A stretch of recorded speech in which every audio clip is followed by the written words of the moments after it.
Buenas tardes. Bueno, un gusto estar acá con ustedes y poder participar. Les agradezco, en primer lugar, a Darío Pulfer, a Sergio Friedman por la invitación, al UNIPE por ser la institución que nos permite, tener este espacio de discusión que ya, como dijo Sergio, se inició el lunes y culmina mañana con muy buenos paneles, con temas muy interesantes que nos abocan sobre todo en los estudios y nuestras investigaciones. Y también señalar, la importancia del Grupo de Estudio del Peronismo, que también es una de las, al igual que el CEDINCE, una de las organizaciones convocantes de este evento, impulsoras. Así que, yo lo que voy a presentar hoy en día es fundamentalmente lo que fue mi tesis doctoral, o sea, la investigación que culminó en la investigación doctoral que defendí en diciembre del año pasado, o sea, muy reciente la entrega y la defensa.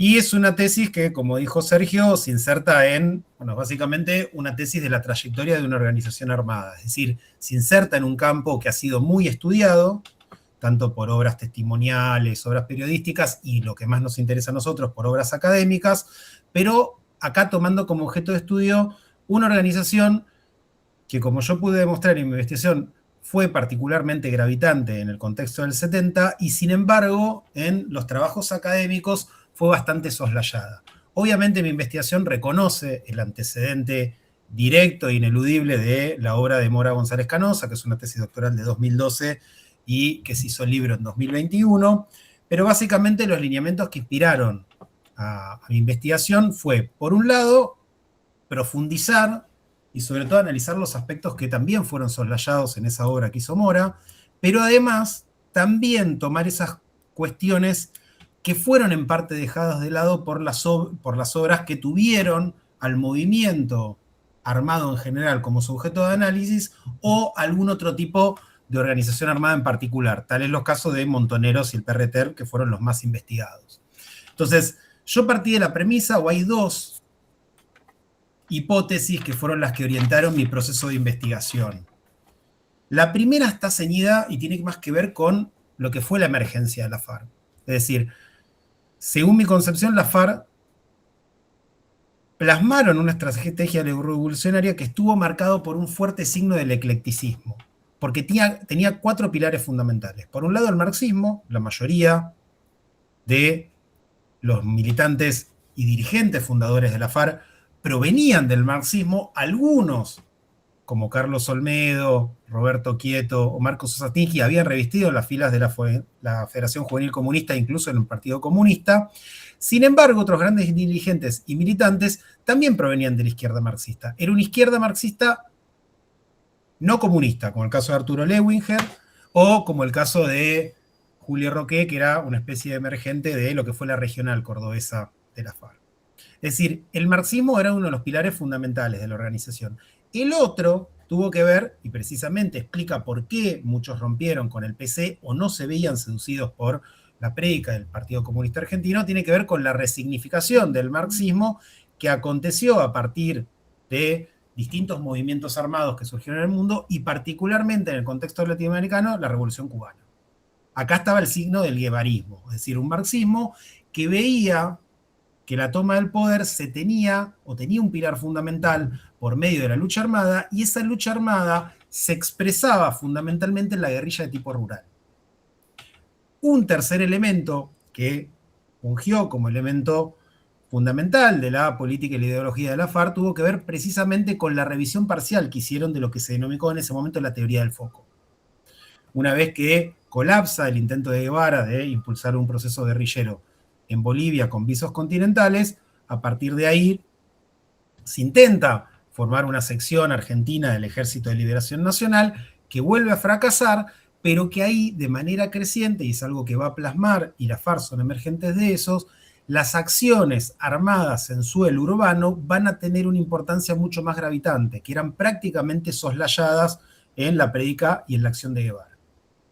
Y después, la asunción del peronismo como la identidad política de la organización, que esto es algo que estuvo en discusión durante la gestación de la FARC, no tuvo una resolución positiva, por decirlo de alguna manera, en el sentido de lo afirmativo, y a partir de abril del 71, es decir, un año casi y medio de que las FARC existían, las FARC se dan o ya se daban a conocer, pero públicamente dan a conocer su adopción del peronismo.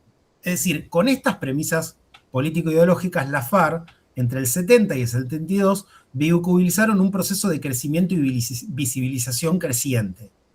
El tema es por qué, si la organización estaba creciendo, finalmente terminó en la disolución a fines del año siguiente, a fines del 73. Y eso estuvo marcado fundamentalmente por dos factores.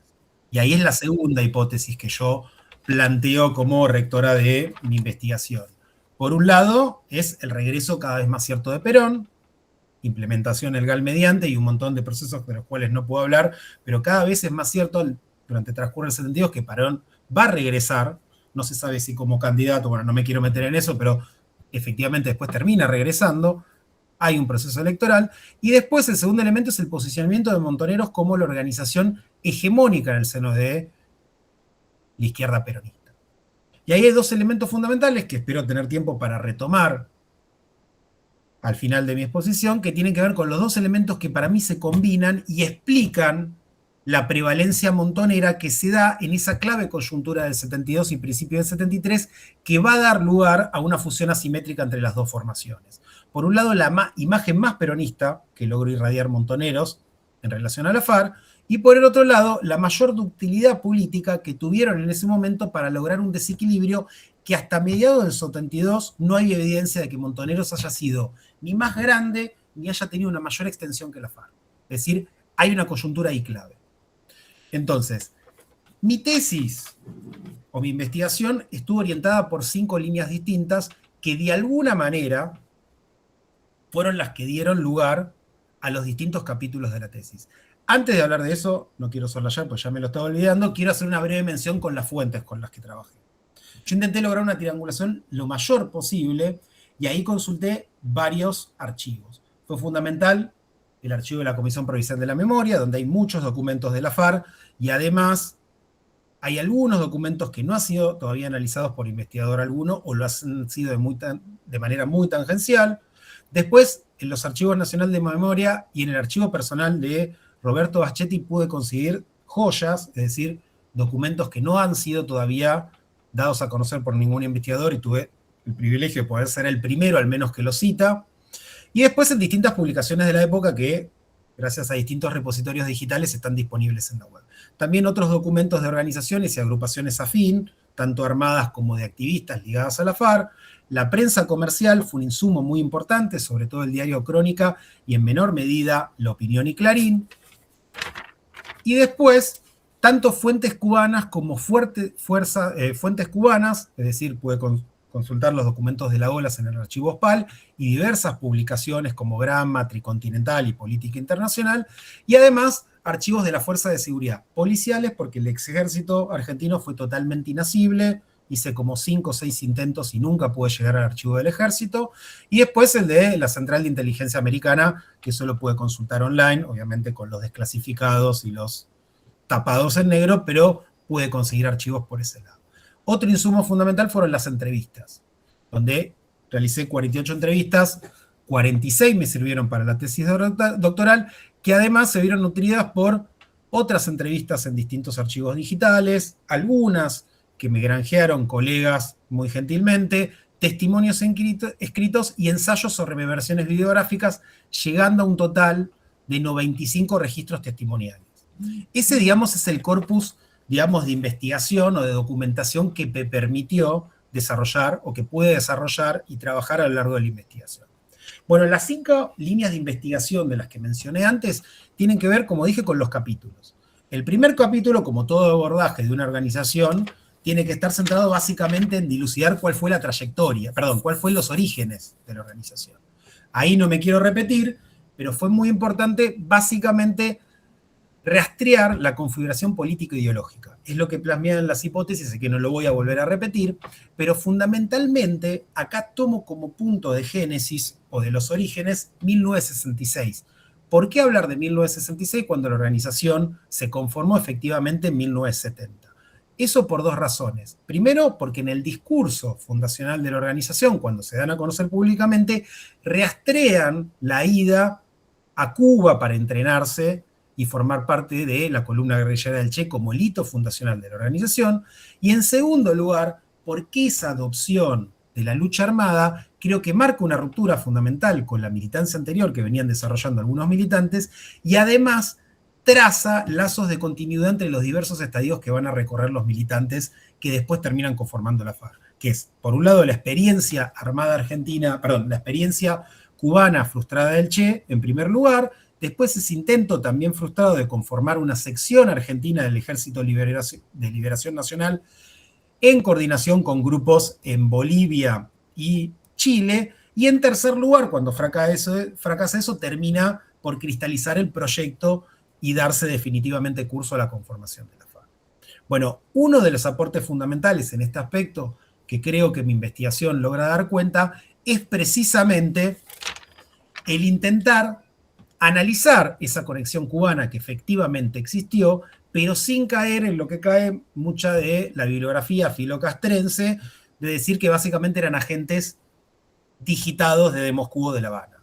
Ahí hay una agencia. Entonces, yo lo que planteo es que estos militantes fueron a entrenarse con un móvil político, de hecho hubo distintas reconfiguraciones en las cuales se fueron insertando, y además después terminaron cristalizando por fomentar o impulsar un proyecto revolucionario autónomo que fue precisamente la conformación de la FARC. Yo lo que propongo entre la década del 60 y el 70 es explicar esa conexión cubana entre la política exterior de la Revolución Cubana y el movimiento armado argentino, concebida fundamentalmente a partir de la díada heteronomía-autonomía. Es decir, al principio algunos de los movimientos como el EGP o la FARC fueron movimientos que tenían una agencia por parte de sus militantes, pero eran fuertemente, si se quiere, heterónomos de las directrices cubanas. A partir del 70, si bien no deja de haber ciertas relaciones políticas, inspiraciones ideológicas o contactos políticos entre las organizaciones que surgen en el 70 y de las cuales la FARC son un emergente, ese movimiento armado tiene un carácter fundamentalmente autónomo, política y financieramente autónomo.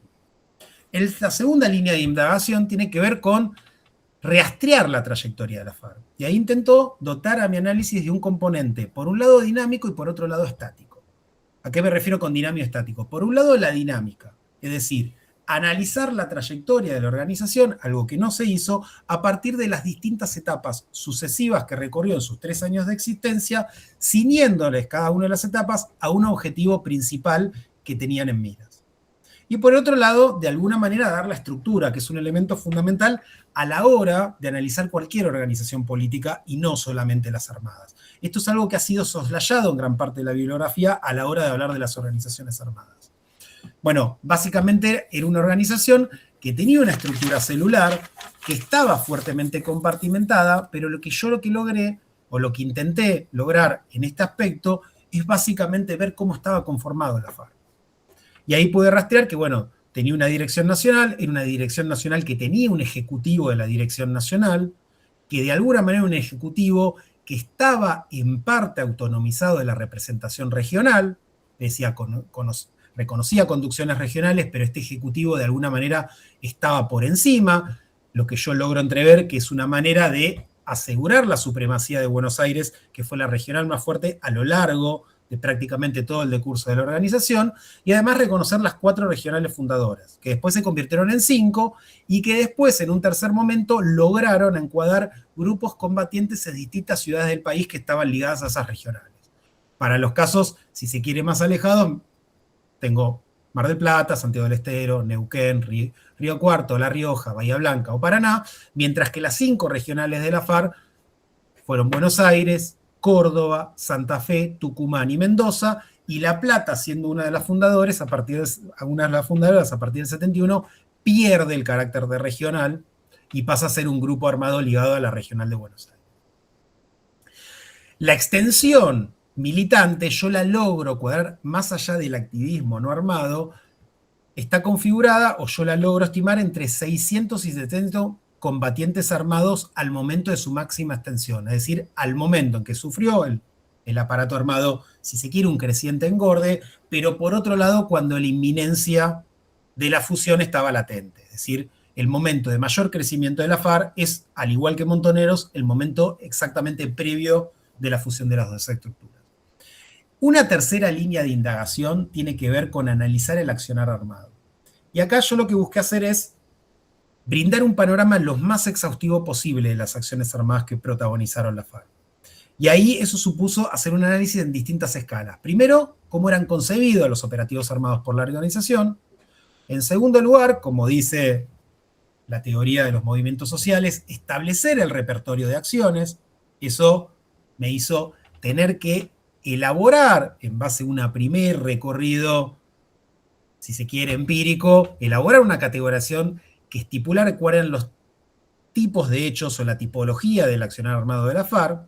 Eso supuso un ejercicio de clasificar en base a distintas variables todas las acciones armadas, es decir, la fecha, el lugar, el tipo de hecho, el objetivo, resultados, las bajas, el dinero sustraído en las operaciones. Y eso me permitió lograr confeccionar una base de datos que tuvo como fuentes principales 4 tipos de fuentes.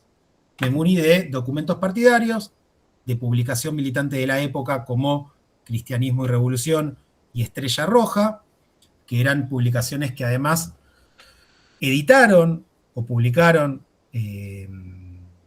cronologías de los hechos armados protagonizados por las distintas organizaciones armadas, no solo de la FARC, y además por los legajos de la DIVBA y sobre todo, y muy importante, por la prensa de circulación nacional. En este sentido, el diario Crónica fue fundamental para hacer esta base de datos y que tuviera el grado de mayor exhaustividad posible. La tarea, digamos, una vez terminada, logré establecer la cantidad de 181 hechos armados como un piso, es decir, es posible que las FARC hayan protagonizado más hechos armados, pero seguramente fueron hechos de pequeña envergadura porque los de mayores dimensiones o los de mediana dimensión seguramente fueron algunos de los que pude rastrear. El aporte más significativo en este aspecto que tuvo la investigación es realizar un abordaje de las prácticas violentas o armadas, si se quiere, lo más omnicomprensivo posible. Y acá esto entraba en juego con algo que sostuvo Hacha. Hacha hablaba de una cierta violentología que se asentó en la bibliografía especializada, pero que se fundamentó fundamentalmente en discursos, representaciones e ideas, y en gran medida relegró las propias prácticas. Lo que yo intenté mostrar en mi tesis es que precisamente las prácticas estaban fuertemente tensionadas, porque por un lado estas organizaciones buscaban construir un ejército a partir de embriones armados, pero en la medida que lo hacían, también buscaban reducir el costo de vida, porque apelaban a una guerra popular que para ser popular tenía que granjear cierta simpatía en ese pueblo que buscaban interpelar. Y además, con ese fin también, los hechos armados eran llevados a cabo con un estilo, si se quiere, un tono robinhoodesco, un tono justiciero. Sin embargo, eran acciones armadas que por el propio hecho de ser acciones, no se podía atender a todos los cursos posibles de acción. Entonces, el planeamiento efectivo que efectivamente tenían las acciones armadas, explicado en documentos partidarios, pero también en base a la eficacia que demuestra la base de datos que pude confeccionar, también a veces a veces entraba en contradicción con el impulso o el apremio por actuar. Y esto quedó graficado en el combate de Ferreira. El combate de Ferreira fue fundamentalmente una acción armada, un intento de secuestro donde el líder y el principal dirigente de la organización, Carlos Olmuedo, muere porque busca forzar o realizar ese secuestro que tenía una finalidad fundamentalmente de vencer la prohibición por parte del gobierno de los sindicatos CITRAC y CITRAM en Córdoba sin ningún tipo de planeamiento previo. La acción se diagrama en un día y culmina con la muerte de 4 militantes, incluidos el propio Olmedo, y además la detención, el encarcelamiento y la clandestinización de unos cuantos militantes y lleva a la segunda caída de la regional cordobesa de la FARC. La cuarta línea de investigación en la cual yo planteo ahondar en mi tesis doctoral tiene que ver con la ligación que estableció la organización armada, es decir, la FARC, con el movimiento de masas que en la jerga partidaria significaba precisamente ese activismo no armado que desarrollaba acciones fundamentalmente reivindicativas, pero que se referenciaba al mismo tiempo en la organización combatiente clandestina. Esto supuso no analizar el momento de culminación, que es el momento de la irrupción de los frentes de masas, sino retrotraerme a los años previos en los cuales existió la FARC, es decir, fundamentalmente al 70 al 72, para después sí terminar en el estadio final que constituyó la conformación de los frentes de masas, tanto por FARC como por Montoneros. Y acá también el aporte que intenté hacer es dotar de cierto grado de secuencialidad a esta interpenetración progresiva entre el aparato armado clandestino y el activismo reivindicativo. En un primer momento, el aparato armado básicamente se circunscribía a realizar acciones armadas y a consolidar el propio aparato. Las ligazones con el movimiento armado o prácticamente no existían, o eran rehuidas, o eran muy limitadas. En un segundo momento, la organización, fruto de su propia estrategia de favorecer su influencia política y además garantizar su desarrollo, plantea a partir del 71 establecer una vinculación orgánica con el activismo no armado. Acá hay avances de manera muy clara y de manera más fáciles en la universidad, que es el primer ámbito que se desarrolla por parte de la FARC de manera más sostenida, y avances más tibios en los barrios y en las unidades básicas peronistas, sobre todo a partir de la adopción de la identidad peronista por parte de la organización. Esto es fuertemente motorizado e impulsado por la JP, que llevó un crecimiento exponencial, y ahí es un tercer momento, que ya es, si se quiere, en el momento final de la organización, que es el propio de las organizaciones político-militares, es decir, organizaciones que tienen una rama política importante, pero también militarmente importante.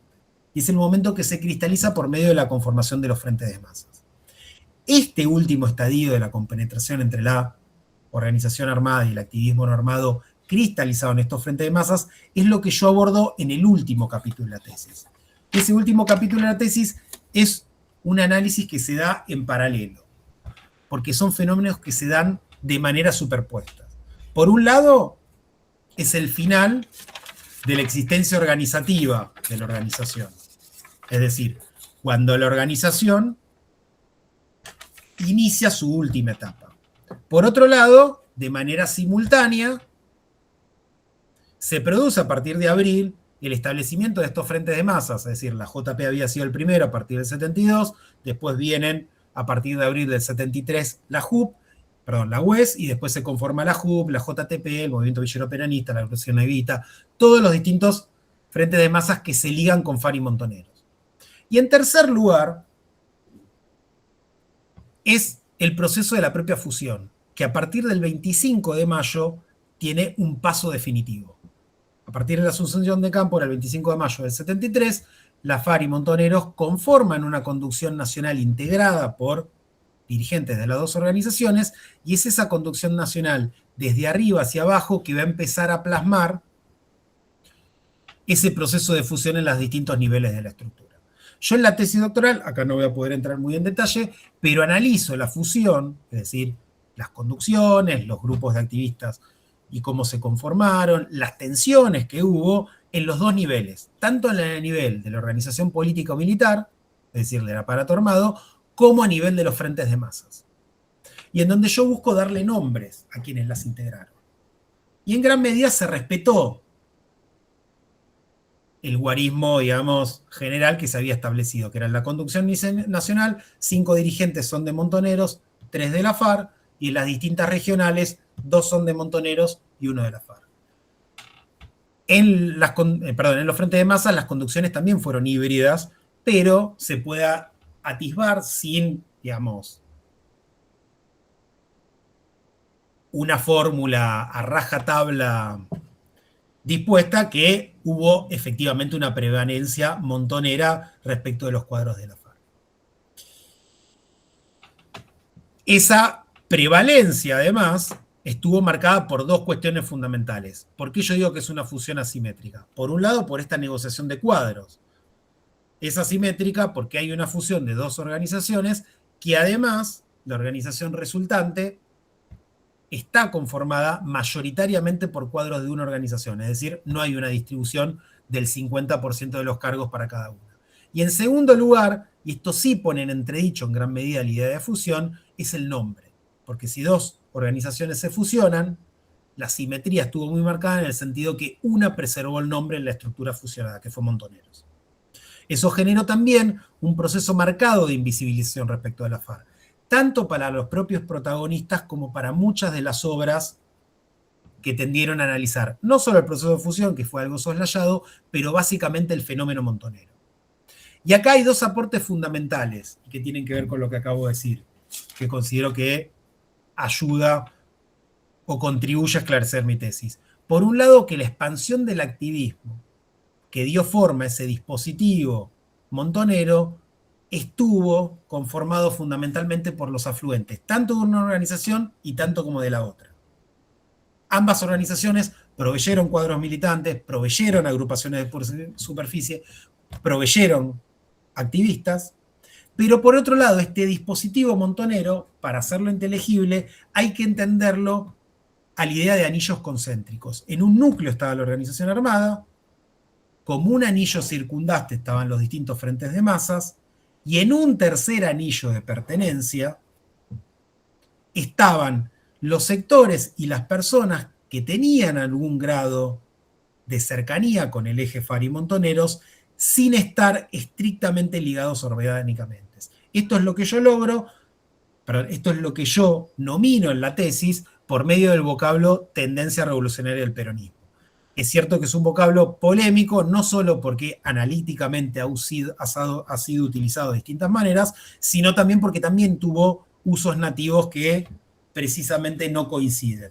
Pero a mí me resulta una idea o un concepto importante para poder ser utilizado en ese momento, entendiendo que el eje FARC y Montoneros logró tener estos dos anillos. Por un lado la organización, por otro lado los frentes de masas, que eran activistas no armados, pero que estaban ligados orgánicamente a la organización, y por otro lado un anillo de, si se quiere, militantes, activistas o figuras periféricas que tenían algún grado de compenetración con la organización o ligazón política, pero no era una ligazón orgánica.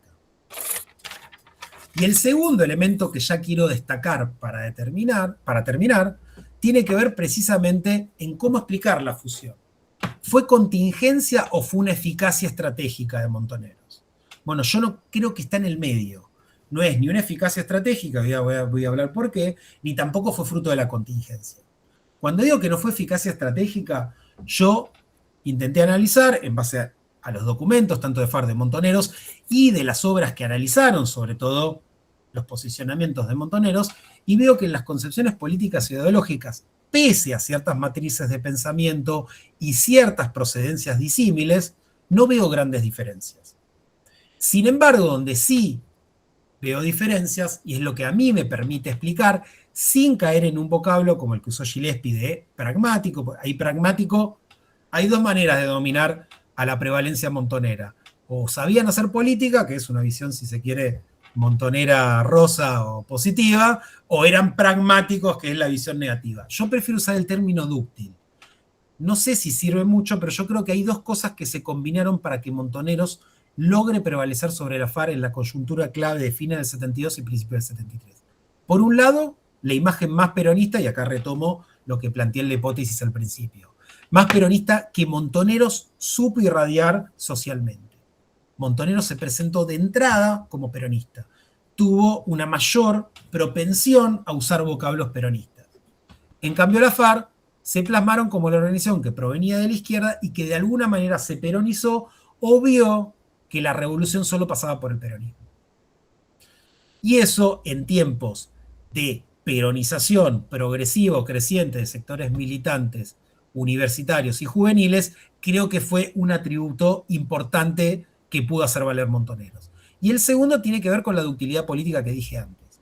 Los montoneros lograron esos tiempos de radicalización y sobre todo de politización creciente, saber estar, captar, conducir, ligar ciertos sectores políticos claves que buscaban alguna referencialidad en las organizaciones armadas, y que eso fue muy importante, porque en algunos casos los militantes tenían preferencias, a veces no, simpatizaban con el peronismo armado a secas, y eso era fundamental para buscar ligarse a una organización armada, pero en muchos casos yo logré, tanto de militante de la FARC como militante de otras organizaciones, entrever que los militantes tenían una organización de preferencia, pero después se terminaban ligando con la que lograban contactar, porque no era de público conocimiento y había avisos en los diarios, o había unidades básicas abiertamente abiertas que eran de la FARC o de Montoneros. Es decir, había, pese a proceso de politización creciente y democratización que llevó la Revolución Argentina y esa activación, mayores márgenes para hacer política.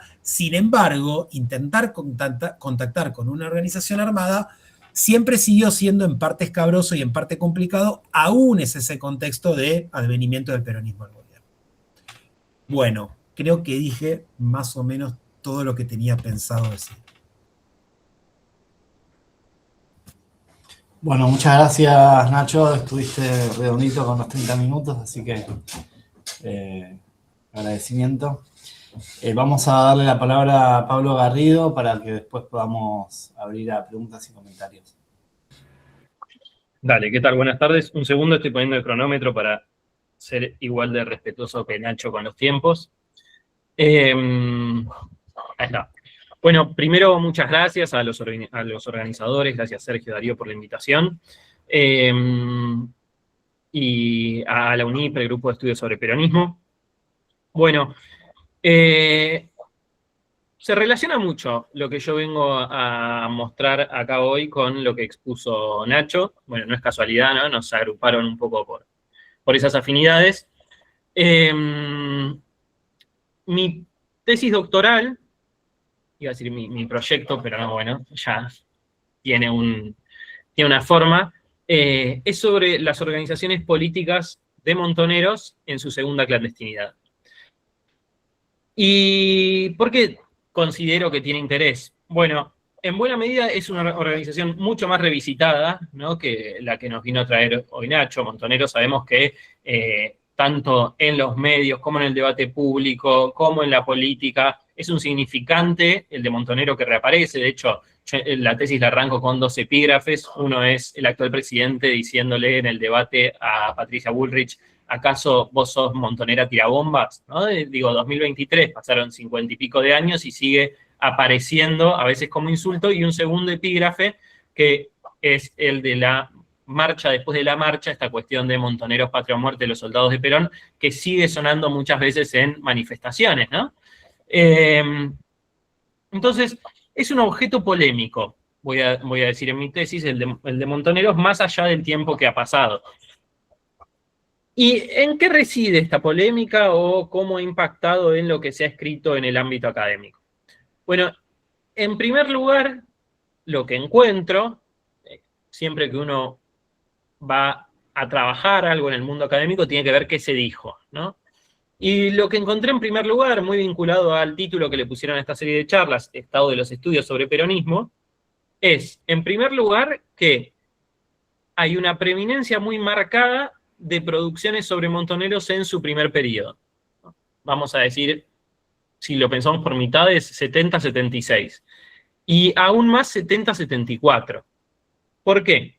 Y vamos a introducir rápidamente porque no tengo que dar por entendido que todos conocen la trayectoria de Montoneros. Montoneros se estrena en 1970 con el secuestro de Aramburu, ¿no?, y posterior ejecución. Luego va a estar un periodo de 2-3 años en la clandestinidad, esto que estaba contando Nacho, hasta 1973, que es un momento en el cual Montoneros motoriza, en buena medida a través de la Juventud Peronista Regionales, la campaña electoral que va a terminar con Cámpora en el gobierno. Y a partir de la proliferación de estas agrupaciones que mencionó Nacho antes, que operaban en lo que Montoneros denominaba frentes de masas, como las JP regionales, la JUP, la JTP, la agrupación Evita, como distintos sectores sociales que Montoneros buscaba representar con estas organizaciones, va a entrar en disputa con muchos espacios preexistentes del peronismo. En particular, el más marcado va a ser el sindicalismo a través de la Juventud Trabajadora Peronista. Van a ganar muchos espacios al interior del peronismo, y en 1974, primero con el enfrentamiento con Perón, que venía de antes, ¿no? Y este operativo contra Rucci en septiembre del 73 y demás, pero que yo voy a acelerar porque el periodo que nos interesa es posterior. Luego de la muerte de Perón y un enfrentamiento muy marcado con María Estela Martínez, la viuda de Perón, que asume el gobierno, y también con López Rega, en septiembre, en un contexto en el cual ya estaba operando la AAA y había, ese enfrentamiento era violento y marcadamente agresivo, va a pasar a la clandestinidad la organización. Su segunda clandestinidad, ¿no? Porque como dijimos, había originado sus actividades en ese marco. Y lo que uno encuentra, sobre todo con las producciones de la década del 80, que son las que van a dar nacimiento, o por lo menos ese contexto político es el que va a dar nacimiento a esta idea de la violentología que Marco Maracha, ¿no? Uno encuentra que hay lecturas que demonizan en algún punto a Montoneros, pero especialmente esta segunda etapa, la etapa de posterior al pase a la clandestinidad. Y ahí entran también textos más recientes, pero que Hacha nos va a decir que en algún punto son, se me había apagado la pantalla, en algún punto son herederas de estas lecturas de los 80, por ejemplo el texto de Hugo Besetti, donde se va a hablar de una política que queda aplastada por la lógica de la guerra. Otros textos nos van a hablar directamente de irracionalidad de la organización en este periodo. Bueno, y esa es la clave que va a marcar las producciones, al menos hasta la última década, e incluso les diría yo, para el periodo que nos atañe, hasta el último lustro, en algún punto. Ahí podríamos marcar como una excepción muy importante el texto de Hernán Confino sobre la contraofensiva, buscando darle una inteligibilidad política, ¿no?, a esta acción. Me la jugué con inteligibilidad como término complejo. Pero también, en algún sentido, el texto de Daniela Slipak sobre las disidencias montoneras de 2023. Pero lo que no hay son estudios sistemáticos sobre qué es lo que sucedió con estas organizaciones políticas, estas agrupaciones, luego de ese pase a la clandestinidad. Porque, en primer lugar, lo que podemos decir, y vamos a coincidir con esa bibliografía previa o esa literatura previa, bueno, la idea de que fue una dificultad, un obstáculo, ¿no?, para esta política abierta de la organización, el pase a la clandestinidad y declarar la guerra popular integral contra el gobierno, contra el imperialismo y esos enemigos que la organización marcaba. Entonces, lo que voy a indagar en mi tesis es ¿qué sucedió? Porque uno encuentra, por ejemplo, como primer objeto que voy a abordar, el Partido Peronista Auténtico, ¿no?, que es un partido político bastante clásico que la organización va a presentar en 1975, es decir, después de ese pase a la clandestinidad, cuando supuestamente la política ya estaba aplastada, la política de Montoneros.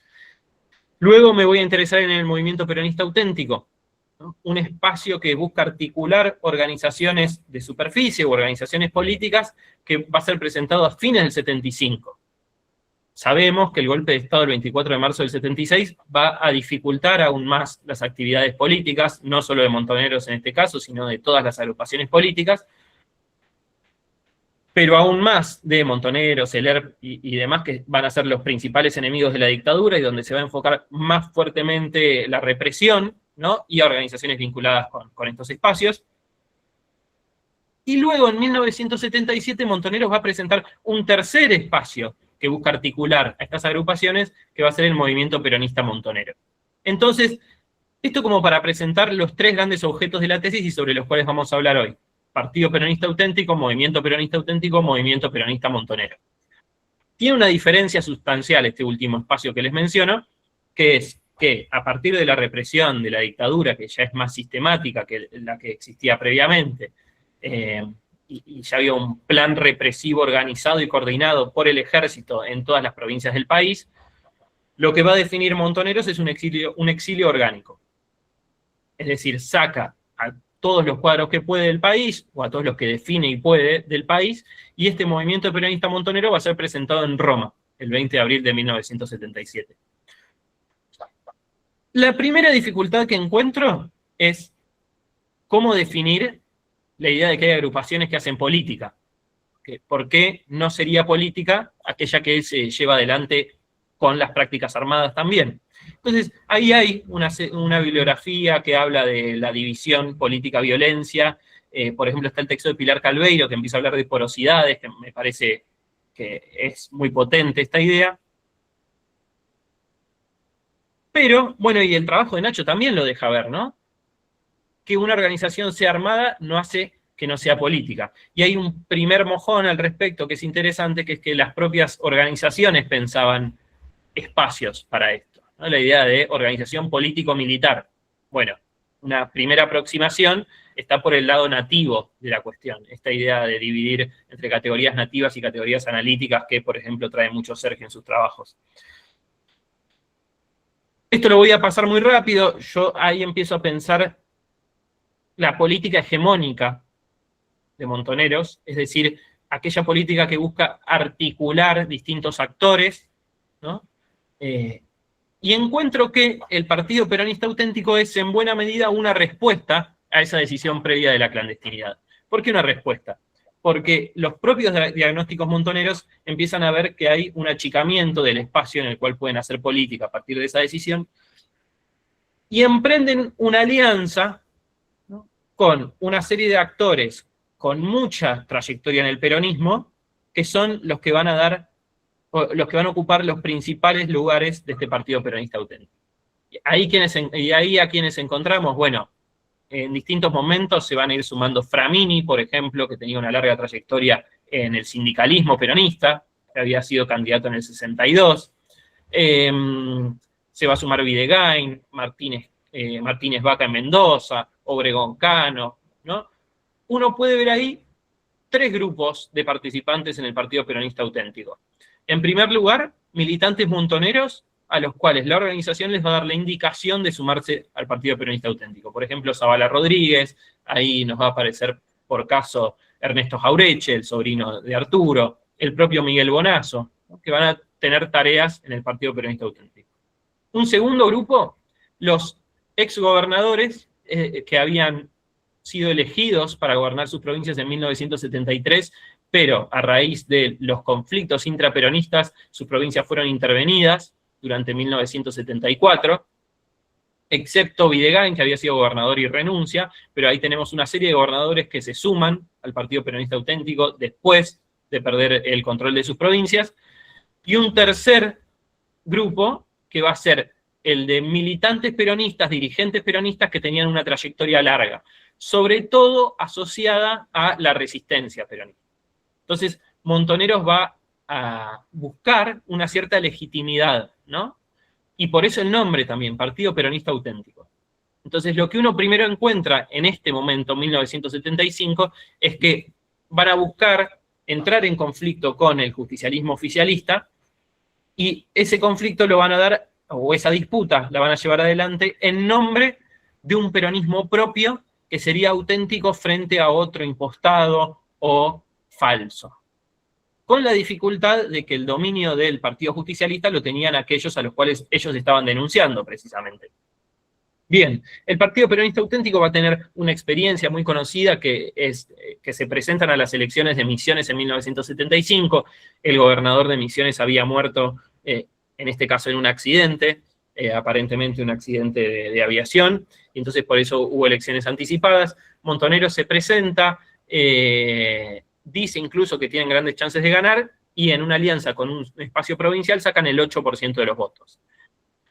Quien gana es el oficialismo, el justicialismo que respondía a la presidenta, y es una primera experiencia fallida. Sin embargo, a pesar de ese resultado, el Partido Peronista Auténtico va a seguir operando a nivel nacional al menos hasta diciembre de ese año. Y en el medio va a haber un congreso constitutivo, se nombran autoridades, Framini va a ser uno de los principales, luego Videgain también. Hasta diciembre, ¿por qué? Porque recordemos que Montoneros ya estaba clandestino, con lo cual no podía poner su nombre, y cualquier aparición de sus dirigentes será en base al Partido Peronista Auténtico y no a Montoneros. En diciembre del 75 se produce el asalto del ERP en Monte Chingolo, a una base del ejército, y luego de esa acción, el gobierno asocia a Montoneros con el hecho, falsamente, pero no tenía manera de disputarlo judicialmente, y asocia al Partido Auténtico con Montoneros y entonces lo prohíbe, ¿no? Con un decreto del Poder Ejecutivo. El Partido Peronista Auténtico dice que va a protestar esta acción judicialmente, ¿no? Que va a presentar una habeas corpus y demás. No llega a tener ningún tipo de efecto esto. Ya le habían prohibido utilizar el término peronista, entonces había derivado en Partido Auténtico. Y de hecho lo que va a suceder 3 meses después es el golpe de Estado del 24 de marzo de 1976. En simultáneo con esta última etapa del partido, Montoneros había presentado también el Movimiento Peronista Auténtico. De vuelta, todas acciones que buscaban intentar recuperar espacio político perdido a partir de ese pase a la clandestinidad de septiembre del 74.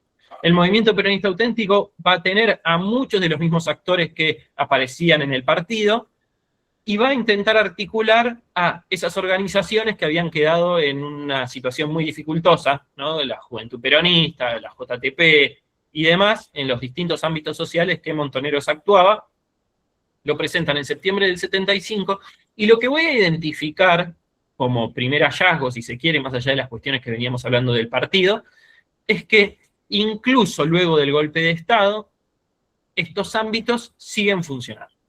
Con muchísima dificultad, con muchísimo riesgo, claramente, ¿no? Porque eran objetivos predilectos de la represión de la dictadura militar, pero durante 1976 van a seguir en actividad. Durante los primeros meses previos al golpe de Estado, los dirigentes del Partido Peronista Auténtico van a llevar adelante acciones abiertas de denuncia contra el gobierno. Habían pedido muchas veces la renuncia de María Estela Martínez, habían pedido la renuncia de López Rega cuando López Rega todavía era ministro, y van a seguir en esa misma tesitura, ahora denunciando también lo que ellos denominan la proscripción del partido durante esos 3 meses. Llega el golpe de Estado, ya no había posibilidad de actuación pública, y sin embargo van a seguir actuando en una segunda clandestinidad, si se quiere ahora, mucho más grave respecto de la dictadura. Y acá hago una pausa, hago un punto para pensar, ¿no? Estas actuaciones. Una dificultad, quería llegar al golpe de Estado para pensar los distintos momentos, que tienen este tipo de investigaciones es precisamente estas clandestinidades, ¿no? Este actuar en las sombras y más allá de las autoridades para pensar las fuentes. ¿Qué es lo que va a pasar?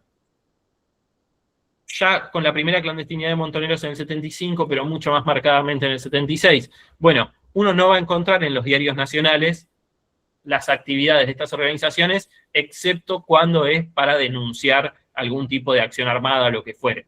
Entonces, ¿de qué dependemos? En buena medida de lo que escribían, ¿no? Documentos, publicaciones, que nos presentan una segunda dificultad, en especial durante la dictadura, que es que mucho de eso fue destruido por los propios militantes muchas veces para no ser encontrados con estos papeles que podían incriminarlos, o bien por la propia dictadura.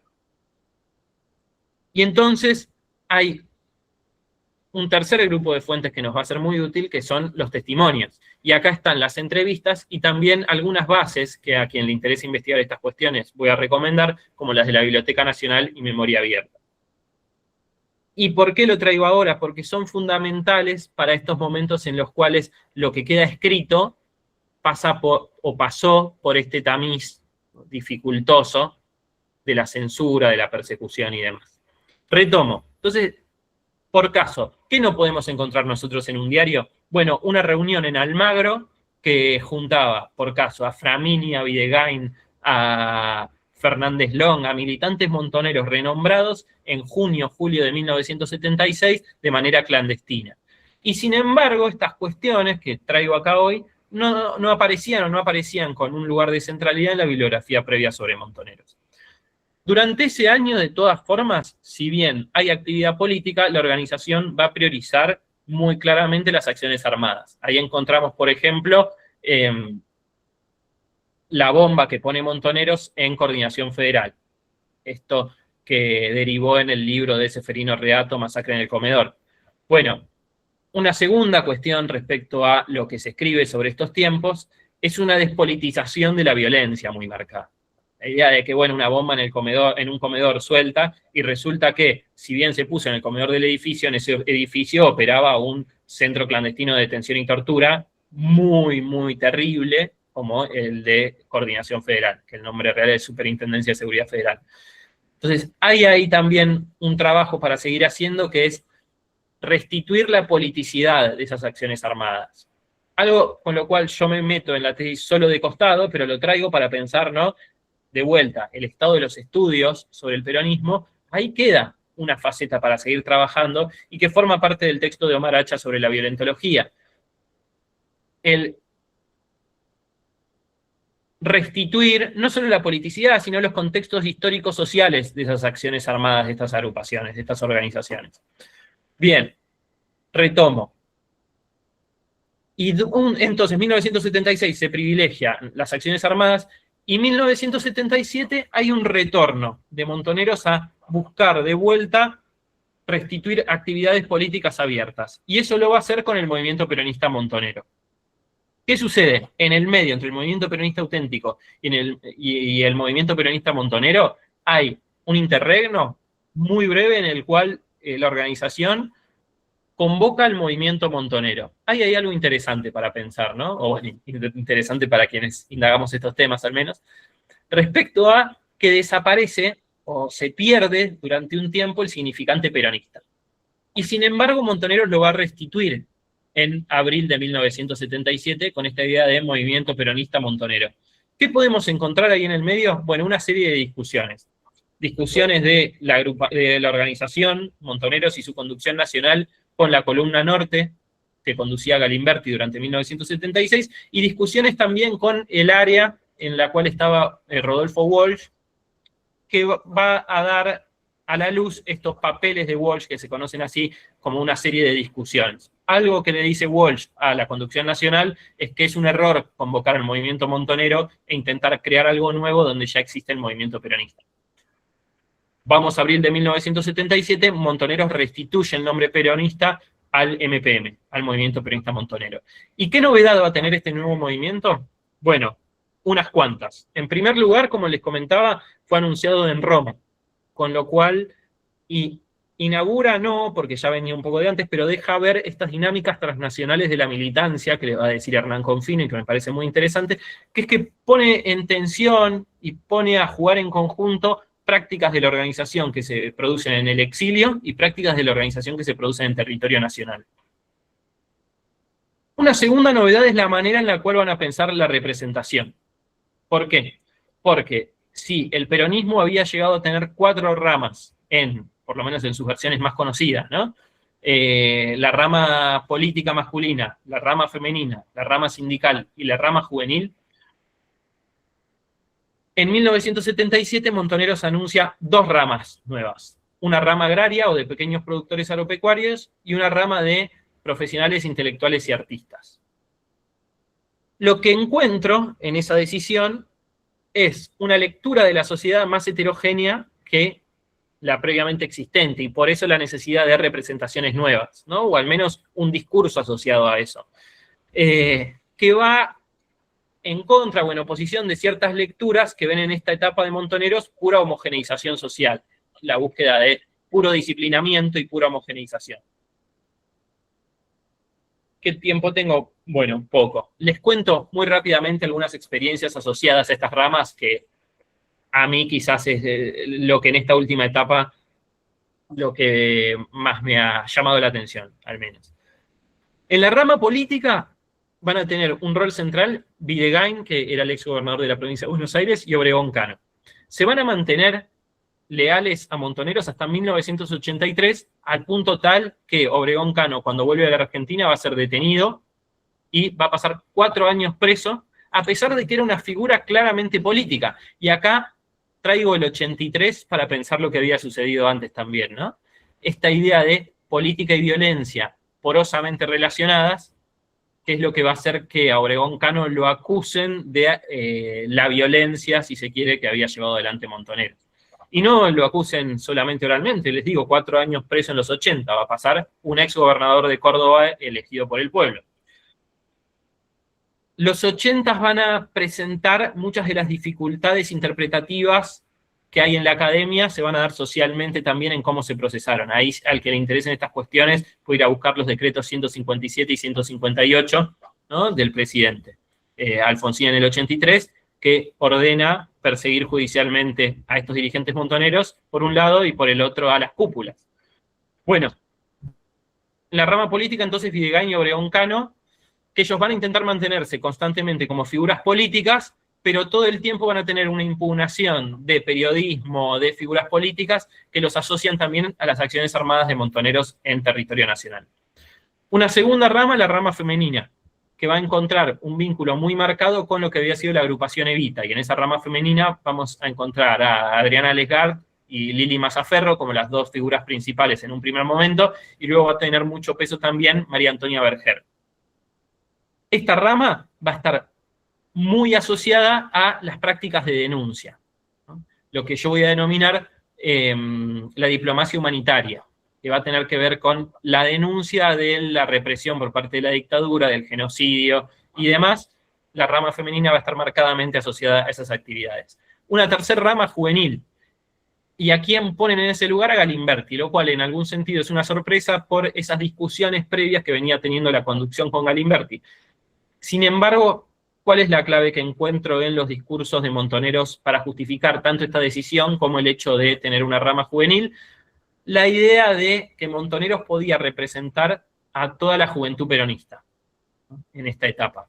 Y ahí voy a decir que en algún sentido es un argumento melancólico, porque esa hegemonía montonera en la juventud peronista había sido real en el 73, más allá de si podía representar a todo o no, sin dudas era la predominante en 1973, que claramente no podía representar a todas en términos de que había grupos rivales, pero Montoneros tenía un dominio claro en el 73, y esto ya no era así en el 77, de hecho no podía operar en el país prácticamente, tenía muchas dificultades, y sin embargo seguía estructurando sus discursos en un sentido similar al que tenía unos años antes.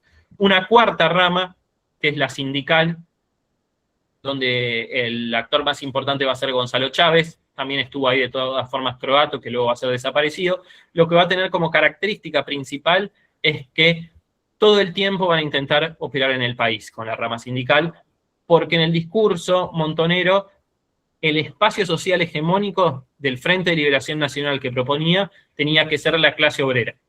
Y por clase obrera entiéndase fundamentalmente los trabajadores industriales. Entonces Gonzalo Chávez va a pasar buena parte del periodo acá en la Argentina, pero incluso cuando sale en algún momento José Dálmaso López, también es enviado a la Argentina, Croatto también, Croatto de hecho es asesinado en la contraofensiva, y hay una iniciativa vinculada a esta rama sindical que me parece muy relevante para pensar el periodo, que es la CGT en la resistencia.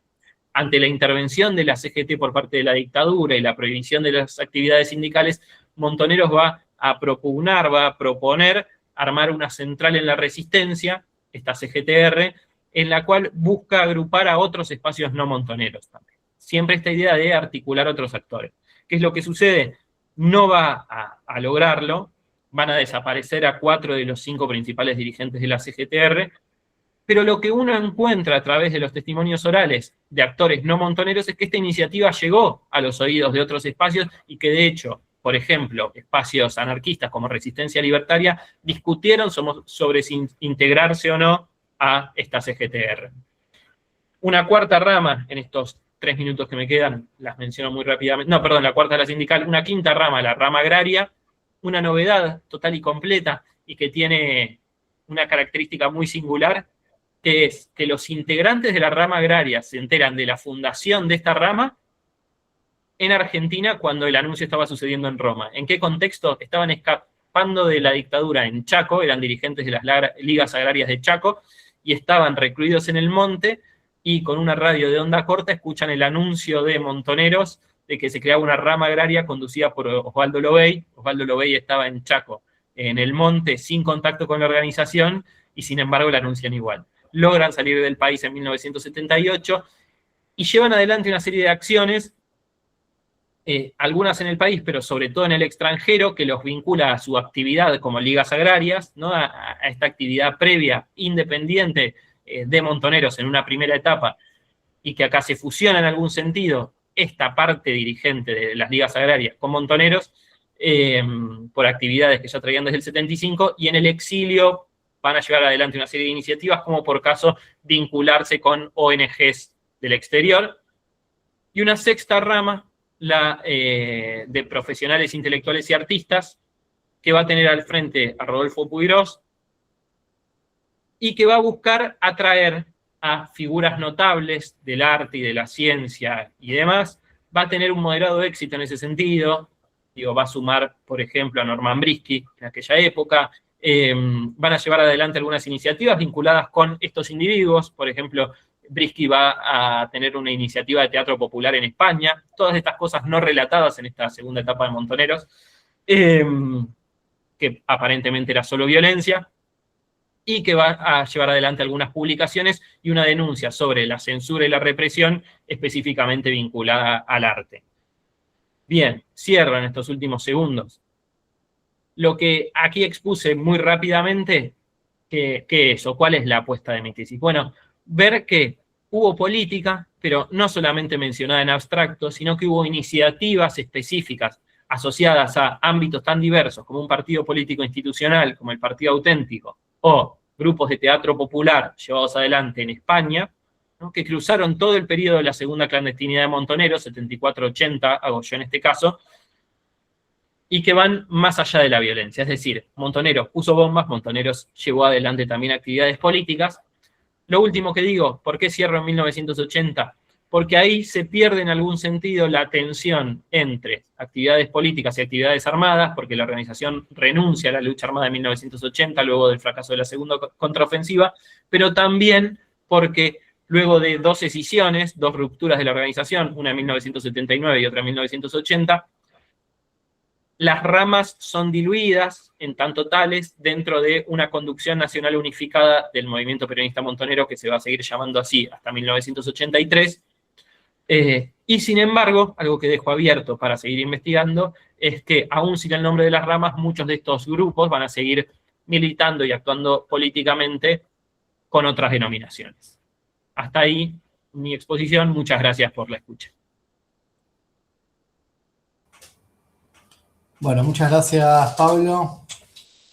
Abrimos entonces a preguntas y comentarios.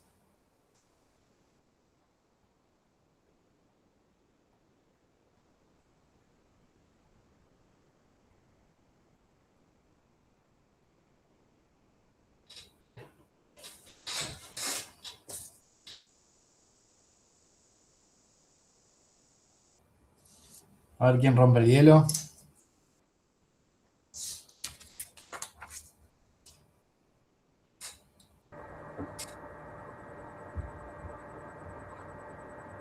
¿Darío? No. Quería ver si como abriste el hay micrófono. otros comentarios, pero Pablo, vos con todo el trabajo que hiciste, dos cuestiones referidas al trabajo de Gillespie. ¿Cómo explicás vos que después de casi 40 años no haya una lectura comprensiva sobre el fenómeno Montoneros, que partiendo de lo que presenta Gillespie haga una relectura más así panorámica? Eso uno. Y dos, ¿cómo explicás vos las fuentes, la cantidad de materiales que él movilizó en el trabajo, siendo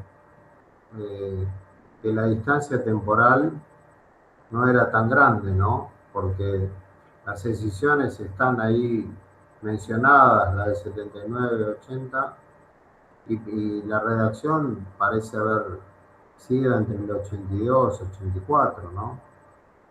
Entonces, son cosas que, de dónde abrevó, qué fuentes tuvo, fueron los que se escindieron, las figuras claves que él entrevistó. ¿Cómo hacemos? ¿Contesto o espera juntan y después? Vemos si hay alguna otra pregunta. Yo hago una para Nacho. Vos planteás esta idea de la fusión asimétrica, que me parece súper interesante, y te vas al 72 para plantear que no hay evidencia de que Montoneros sea realmente más grande que Far. Pero bueno, evidentemente en el 73 está lo que los propios actores llaman el engorde, ¿no? Entonces, teniendo en cuenta ese crecimiento cuantitativo de Montoneros en el 73, ¿hay o no hay proporcionalidad para vos en la repartija de responsabilidades, de cargos, de conducción, etcétera, por un lado? Y eventualmente, si puede haber impactado también la mayor participación de cuadros montoneros en la experiencia institucional que se abrió con el gobierno de Campra, ¿no? Es decir, participación de ya sea periféricos como militantes orgánicos en estructuras institucionales a partir de mayo del 73.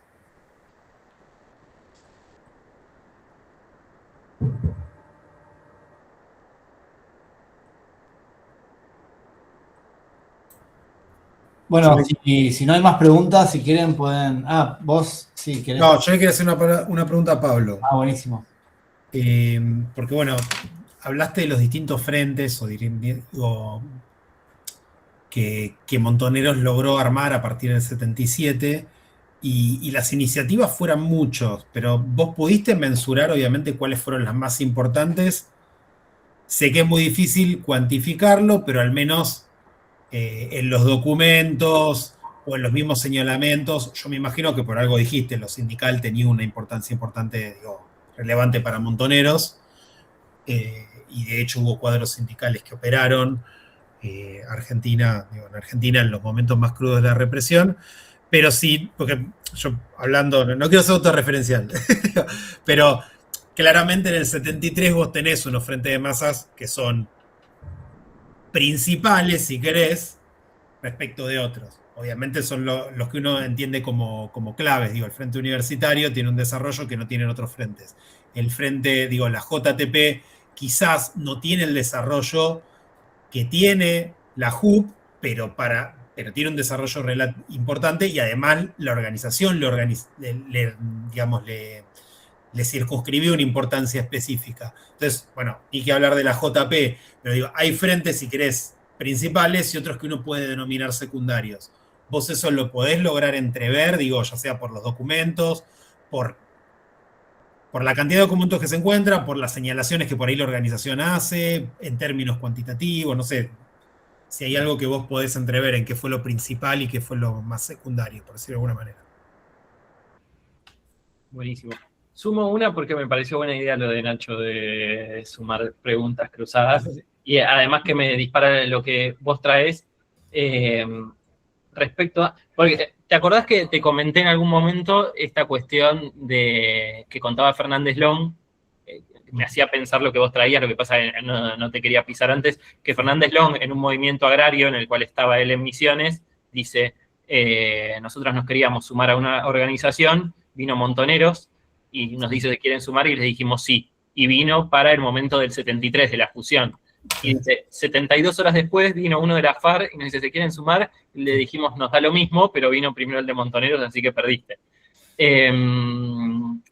Si vos viste algo que acá, como una cuestión de ejemplo, pero que salieran a buscar más vínculos con estas organizaciones de superficie en el 73 a raíz de la fusión, es decir, si ves algo ascendente en la preocupación de la FARC en ese sentido, o no, o si tuvo una preocupación similar en todo momento.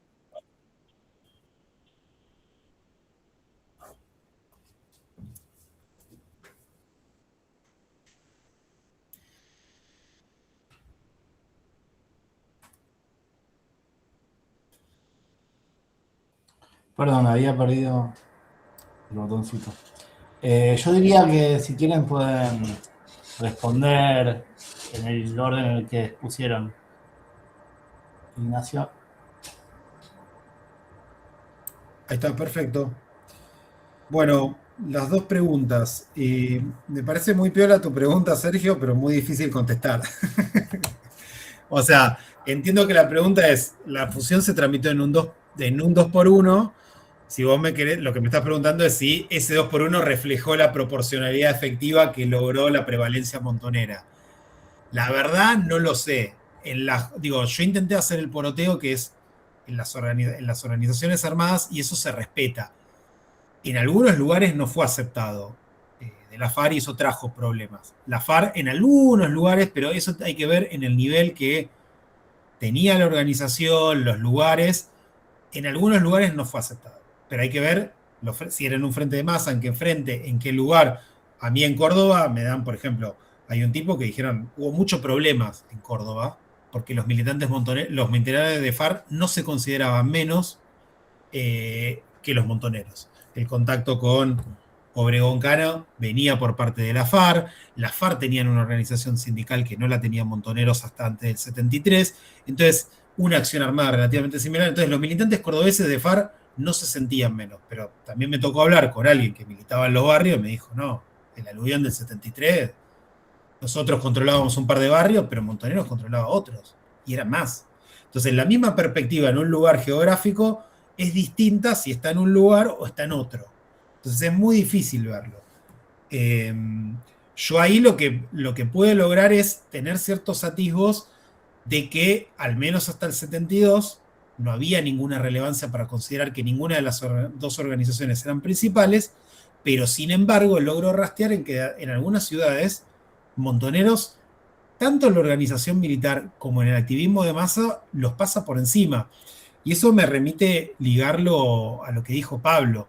No es que la FARC no lo hacía, el tema es que no lo pudo hacer en la medida que lo hizo Montoneros. Yo creo que es una mala analogía.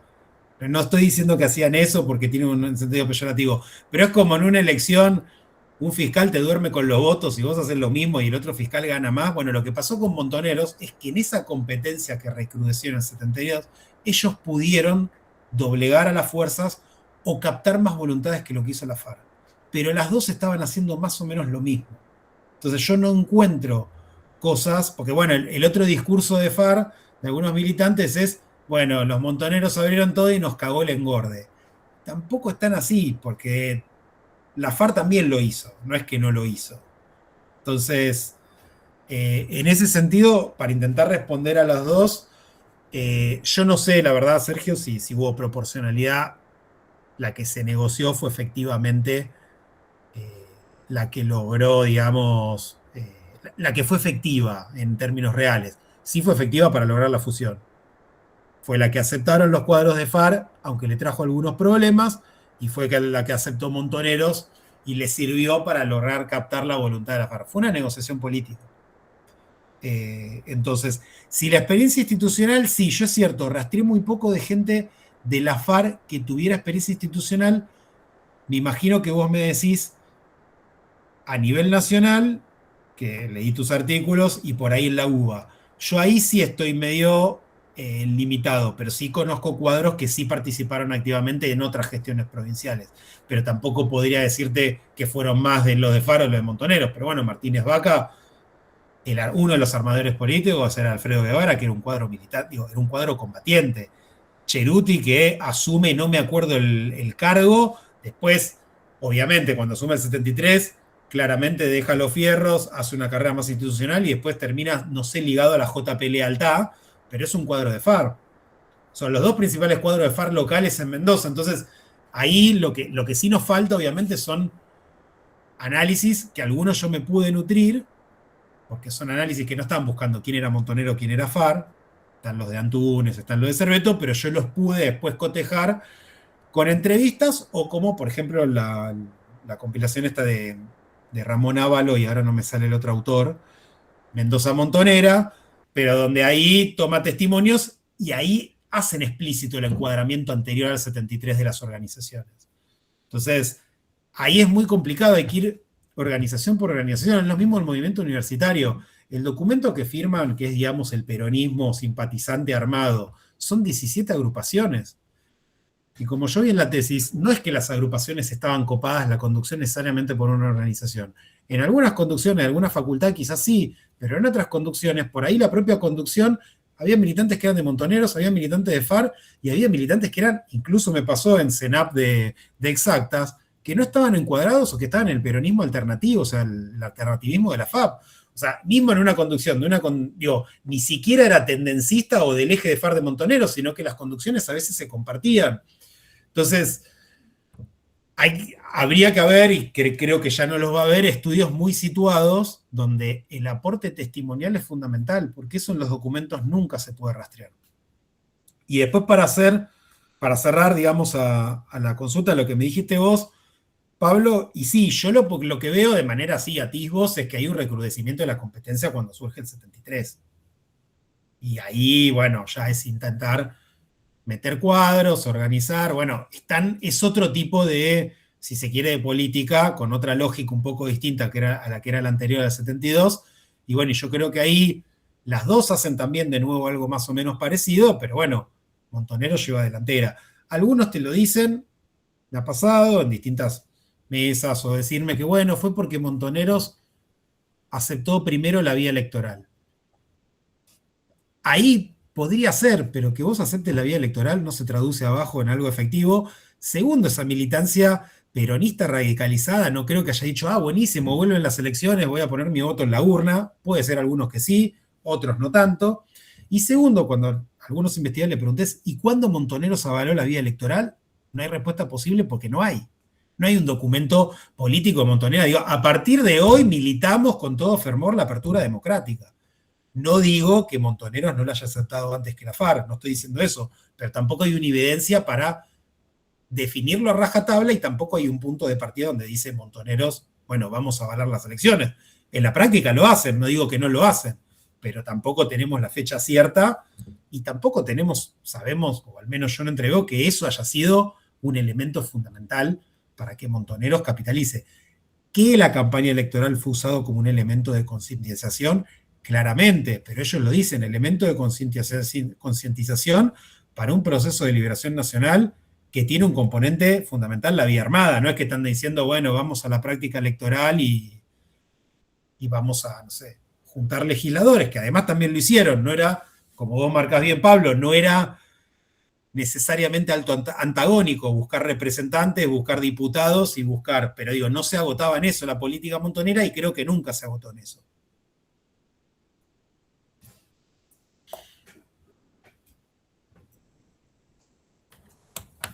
Pablo. Dale, buenísimo. Bueno, voy por partes. Primero, sobre el libro Soldados de Perón, de Gillespie. Hay ahora una corriente que me parece lógica, ¿no? De pegarle ese libro para revisar cosas, porque es un poco lo que hacemos indagando, ver en qué fallaron los que escribieron antes, qué faltaría. Para mí es un librazo, como primera cuestión que quiero decir, sobre todo teniendo en cuenta la época, el contexto y esto que vos traías, Darío, ¿no? El momento. De hecho, la versión en inglés es de 1981, así que es de ese momento mismo. Habría que ver, que eso no lo sé, si a la primera edición en español le agregó alguna cuestión que no tuviera la versión en inglés del 81. Pero lo que sí se ve en el libro de todas formas es que el periodo 76-81 lo trata mucho menos que el anterior. Es un solo capítulo del libro, que es el último. Entonces ahí, sobre la... no, primero me preguntaste por qué no hay un trabajo de síntesis. Bueno, la respuesta breve sería, hace falta, sin dudas hace falta. Alguien que revisite Montoneros desde la academia, 50 y pico de años después de su formación, incorporando todo lo nuevo que se sabe, que es un montón, ¿no? Porque es difícil ir encontrando baches, y se saben muchísimas cosas nuevas y no hay eso, un trabajo que lo resuma, y es una dificultad que nosotros digo con Sergio, está Nico, está Juan también, que por ejemplo, damos un seminario sobre el peronismo de los 60 y 70, y cuando un estudiante viene y dice, bueno, quiero estudiar Montoneros, quiero investigar Montoneros, es un seminario de investigación, lo primero que les tenemos que recomendar es Gillespie, porque es el único que aborda todo el periodo, bueno, hasta el 81, porque su libro sale en inglés en el 81 y el movimiento peronista montonero se disuelve en el 83, incluso en ese sentido faltan 2 años. Creo que hay una pata que tiene que ver con la especialización académica, claramente.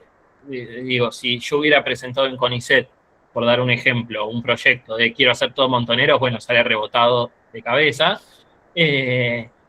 Y que la historia como disciplina y en general, digo, la ciencia tiende a esta especialización y muchas veces hiperespecialización, me parece, que hace que perdamos esas posibilidades. Para mí hace falta escribirlo. Creo que falta mucho escribir sobre esta actividad política en esta segunda etapa. El trabajo de Nacho, para mí, también deja ver que hay algo de la violencia que falta investigar también por otro lado, que haría falta politizarla, ¿no? Pero este conteo, por ejemplo, Nacho hace un análisis cuantitativo de acciones de la FARC, y eso falta hacerlo también. Para Montoneros, me parece, no sé igual si vos estás de acuerdo, Nacho, pero en la etapa que investigo yo, se conoce más lo que dicen los enemigos de Montoneros al respecto, por así decirlo. Y después respecto a la fuente, pero digo, mi respuesta sería así parcial respecto a por qué creo yo que no hay. Bueno, creo que en un sentido es eso.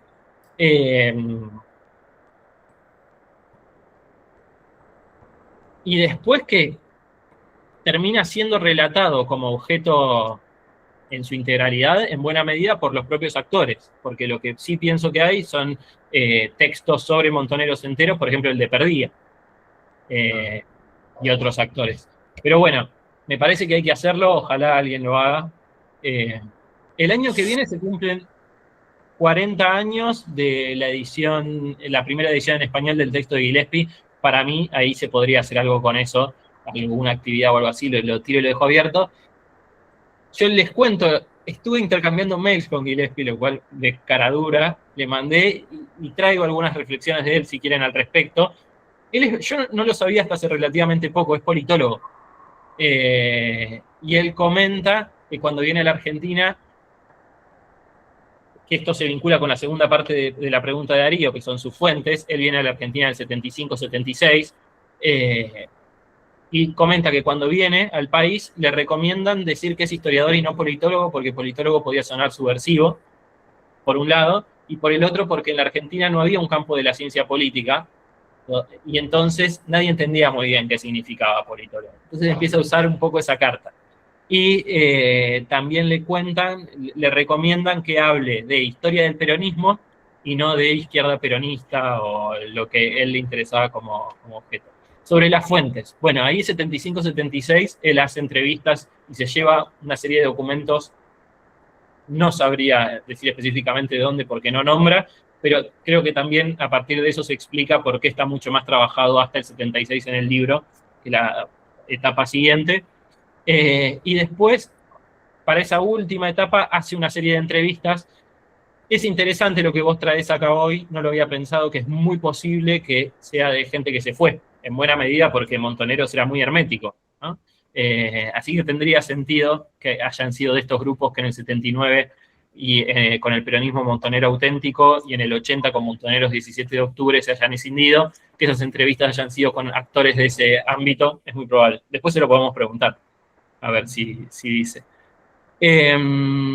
Y después respecto a la pregunta de Nacho.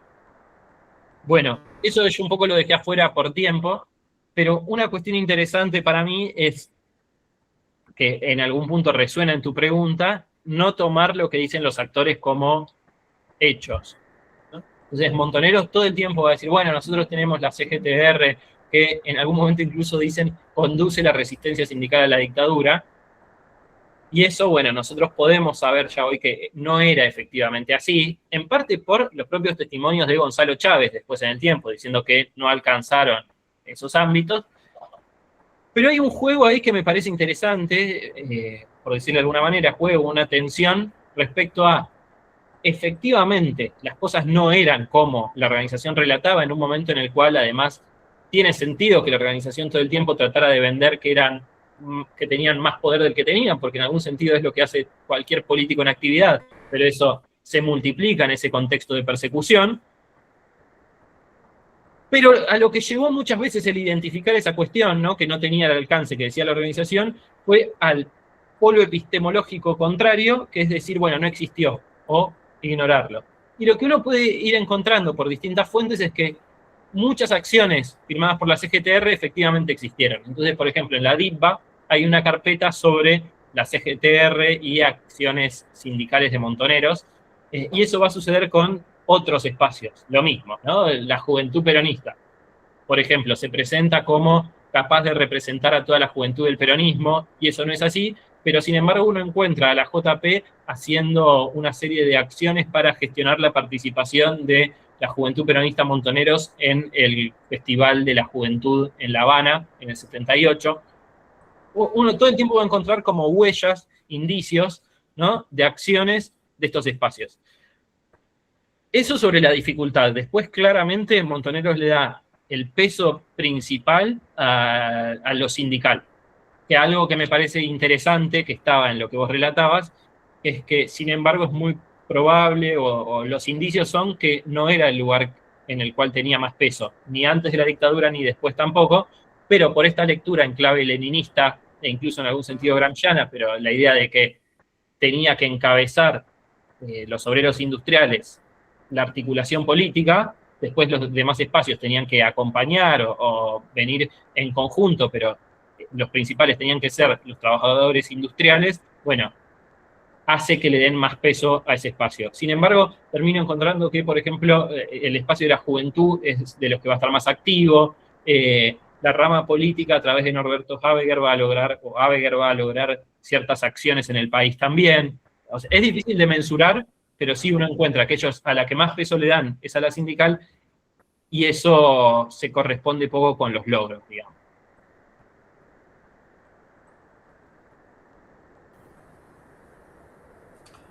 Bueno, muchas gracias, Pablo y Nacho, por las respuestas. Bueno, me parece que si no hay más preguntas ni comentarios, podemos dar por concluida la actividad. Nos vemos mañana con la última de nuestras charlas.